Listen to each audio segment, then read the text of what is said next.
یہ بہت خطرناک آدمی ہو گیا، اس کو شراب کے بغیر چین نہیں ہے، شراب کا ایڈکٹ ہو گیا، شراب کی لت لگ گئی، ایسا آدمی جنت اس کے اوپر حرام ہے۔ آج بھی سماج میں ایسے لوگ ملتے ہیں جو شراب کے اس قدر عادی ہو جاتے ہیں کہ بغیر شراب پیے وہ گھر میں نہیں آتے ہیں، اور اچھے خاندان کے ہیں، نیک اور اچھے گھرانے کے ہیں، مگر شراب کی لت لگ گئی، اب گھر میں جب آتے ہیں شراب پی کے آتے ہیں، کبھی بیوی کو گالی دیتے، کبھی بچوں کو گالی دیتے ہیں۔ کتنے غریبوں کو میں دیکھتا ہوں شوہر اس طریقے سے شراب پی کے آتا ہے اور بیوی بیچاری دوسروں کے گھر میں جا کے جھاڑو پوچھا لگاتی ہے، برتن مانجتی ہے اور کام کرتی ہے، اور وہ بیوی جب پیسہ کما کے لاتی ہے شوہر اس پیسے سے جا کے پھر شراب پی لیتا ہے۔ ایسے شوہر بھی سماج کے اندر موجود ہیں، اور ایسے شوہروں کو بڑا یاد رہتا ہے کہ صاحب میری بیوی میری خدمت کیوں نہیں کرتی، میری بیوی میری بات کو نہیں مانتی۔ ارے تو اپنی بیوی کا کتنا حق ادا کر رہا ہے؟ اسلام میں ون وے ٹریفک نہیں ہے میرے بھائی۔ اگر شوہر کا حق بیوی کے اوپر ہے تو بیوی کا حق بھی شوہر کے اوپر ہے۔ جو اپنی بیوی کی کمائی کھاتا ہے وہ حرام خور سن لے، وہ بغیرت سن لے، تیری بیوی کا کام کمانا نہیں تھا، تیری بیوی دوسروں کے گھر میں جا کے برتن مانج رہی ہے اور تو بیٹھ کے شراب پی رہا ہے تو بہت بڑا بغیرت ہے۔ اور سن لو، کان کھول کے سن لو، بغیرت بھی جنت میں نہیں جائے گا، بغیرت بھی جنت میں نہیں جائے گا۔ اللہ کے نبی نے فرمایا الدیوس الذی یقر فی اہلہ الخبث، وہ بغیرت انسان جس کے گھر میں بے حیائی ہو رہی ہو، بے شرمی ہو رہی ہو اور اس کو کوئی فرق نہ پڑ رہا ہو، اس بغیرت کا انجام بھی یہی ہونے والا ہے کہ وہ جہنم کی آگ میں جلے گا۔ اور آگے بڑھیے، جہنم میں لے کر کے جانے والا ایک اور عمل ہے زبان کا غلط استعمال۔ زبان کا غلط استعمال کرنے والا بھی جہنم کی آگ میں جلے گا۔ اللہ کے نبی سے پوچھا گیا کہ سب سے زیادہ جہنم میں لے کر کے جانے والی کون سی چیز ہے؟ آپ نے فرمایا الفم والفرج، زبان اور شرمگاہ، یہ دو چیزیں سب سے زیادہ جہنم میں لے کر کے جانے والی ہیں۔ زبان سے انسان جھوٹ بولتا ہے، زبان سے انسان غیبت کرتا ہے، زبان سے چغلی کرتا ہے، زبان سے دوسروں کی عزت اچھالتا ہے۔ زبان اور شرمگاہ کا غلط استعمال کرنے والے سب سے زیادہ جہنم میں جائیں گے۔ اسی لیے اللہ کے نبی فرماتے ہیں لا يدخل الجنت نمام، چغل خور انسان جنت میں نہیں جائے گا، چغل خوری کرنے والا جنت میں نہیں جائے گا، یعنی جہنم میں جائے گا۔ اور یہاں ایک بات اور بتا دوں، چغل خور کس کو کہتے ہیں بھائی؟ چغل خور اس کو کہتے ہیں جو ادھر کی بات ادھر کرے۔ اب ادھر کی بات ادھر کر رہا ہے تو ضروری نہیں کہ سب بات غلط کر رہا ہے، صحیح بھی کر رہا ہے، مگر صحیح بات بھی اگر ادھر کی ادھر کر کے لڑا رہا ہے تو وہ چغل خور ہے۔ اور اگر دو بھائیوں میں صلح کرانے کے لیے کوئی انسان آگے بڑھتا ہے اور جھوٹ بھی بول دیتا ہے لیکن دو بھائیوں کو ملا دیتا ہے، اللہ کے نبی فرماتے ہیں لیس الکذاب الذی یصلح بین الناس، دو بچھڑے ہوئے لوگوں کو ملانے کے لیے اگر کوئی جھوٹ بھی بول دیتا ہے تو ایسا جھوٹ اللہ کیا معاف ہے۔ پتہ یہ چلا کہ اگر ہمارے سچ بولنے سے دو بھائی لڑنے لگتے ہیں تو وہ سچ بولنا حرام ہے، اور اگر ہمارے جھوٹ بولنے سے دو بچھڑے ہوئے مل جاتے ہیں وہ جھوٹ بولنا جائز ہے۔ میرے بھائیوں، اسلام میں صلح صفائی کی بڑی اہمیت ہے۔ میں جانتا ہوں آپ کے گاؤں میں بھی کچھ ایسے ضرور معاملات ہوں گے، ہر گاؤں میں رہتے ہیں کہ کبھی کہیں بھائی بھائی میں مسئلہ چل رہا ہے، کہیں جو ہے باپ بیٹے میں مسئلہ چل رہا ہے، جہاں بھی من مٹاؤ ہے، دل میں میل کچیل ہے، صاف کر لو میرے بھائی، چغل خوری نہ کرو، غیبت نہ کرو، زبان کا غلط استعمال نہ کرو۔ اللہ کے نبی فرما رہے جہنم میں سب سے زیادہ لے کے جانے والی کوئی چیز ہے تو زبان اور شرم کا ہے۔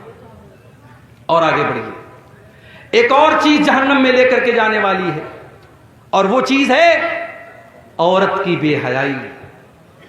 عورت جب بے حیا ہو جائے، جب اس کا کپڑا، اس کی ڈریس، اس کا لباس اس کے جسم کو نمایاں کرنے لگے، ظاہر کرنے لگے، جب وہ کپڑا پہن کر کے نکلے تو مقصد اپنے جسم کی اور اپنے حسن کی نمائش کرنا ہو، ایسی عورت بھی کان کھول کر کے سن لے۔ اللہ کے نبی فرماتے ہیں وَنِسَاءٌ كَاسِيَاتٌ عَارِيَاتٌ مُمِيلَاتٌ مَائِلَاتٌ، ایسی عورتیں جو کپڑا پہننے کے باوجود ننگی ہوں گی۔ قیامت کے پہلے ایسا دور آئے گا جب کپڑا پہن کر کے عورتیں ننگی ہوں گی، یعنی کپڑا اتنا ٹائٹ پہنے گی، اتنا ٹرانسپیرنٹ پہنے گی، اتنا پاردرشی پہنے گی کہ اس کپڑے سے ان کا جسم جھلکے گا، ان کا شریر جھلکے گا۔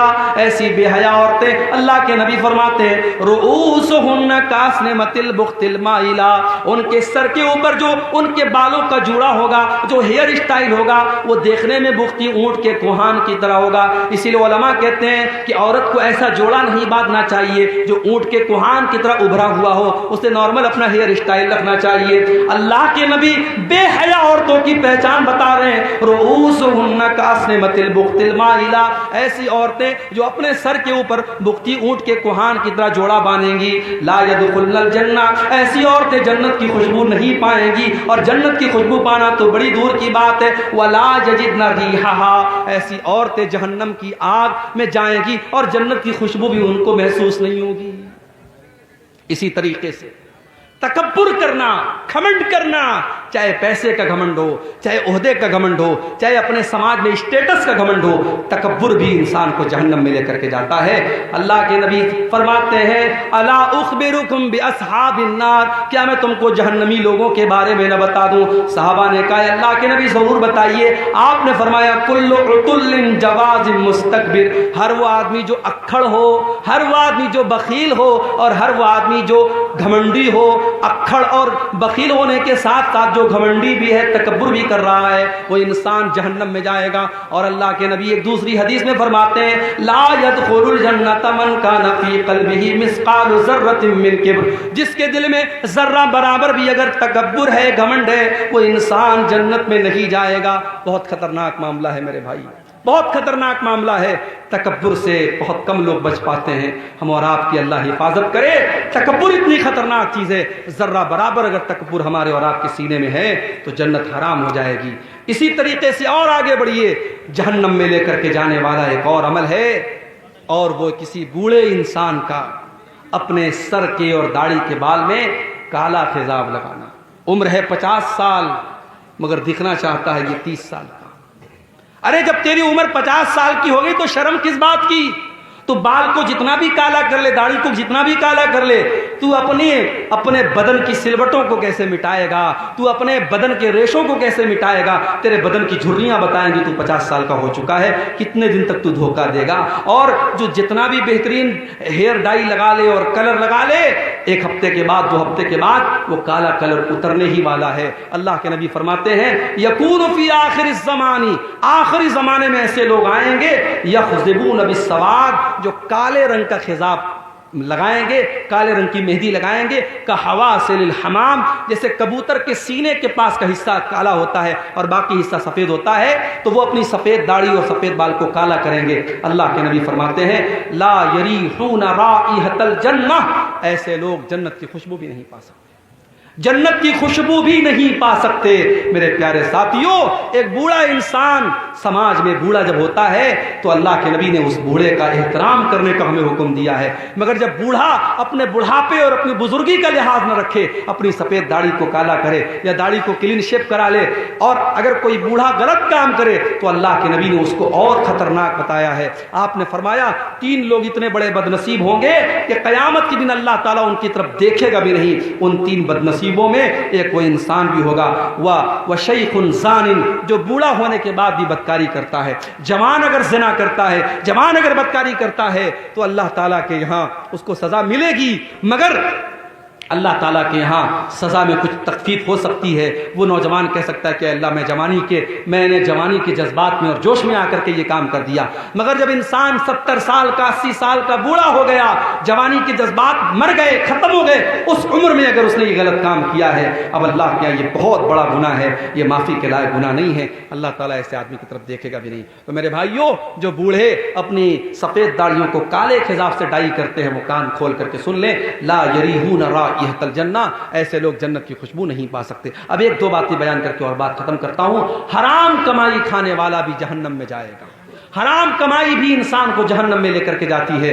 اللہ کے پیارے نبی جناب محمد رسول اللہ صلی اللہ علیہ وسلم فرماتے ہیں کہ کل جسد نبت من سحت، ہر وہ بدن اور جسم جو حرام کمائی سے پلا بڑا ہو، فالنار اولی بہ، وہ جہنم کی آگ میں جائے گا۔ ابھی کرکٹ کا ورلڈ کپ چل رہا ہے، میرے پاس موبائل پہ بھی میسج آ رہا ہے، ڈریم 1 ڈریم 11 ڈاؤن لوڈ کیجیے، 1 کروڑ روپیہ کمائیے۔ 1 کروڑ کا نام سن کے کون اچھل نہیں جائے گا بھائی؟ 1 کروڑ کس کو پسند نہیں ہے؟ اب نوجوان کیا کرتا ہے؟ ایپ کو ڈاؤن لوڈ کرتا ہے۔ افغانستان اور پاکستان کا میچ چل رہا ہے، اب اس ایپ میں اس نے پیسہ لگا دیا 1 لاکھ روپیہ، اس کو لگ رہا تھا یار پاکستان جیت جائے گی، مضبوط ٹیم ہے، افغانستان بالکل کمزور ٹیم ہے، اس نے 1 لاکھ روپیہ لگا دیا، لیکن الٹ پھیر ہو گیا، افغانستان نے پاکستان کو ہرا دیا، اس کا 1 لاکھ ڈوب گیا۔ پھر اس کو اور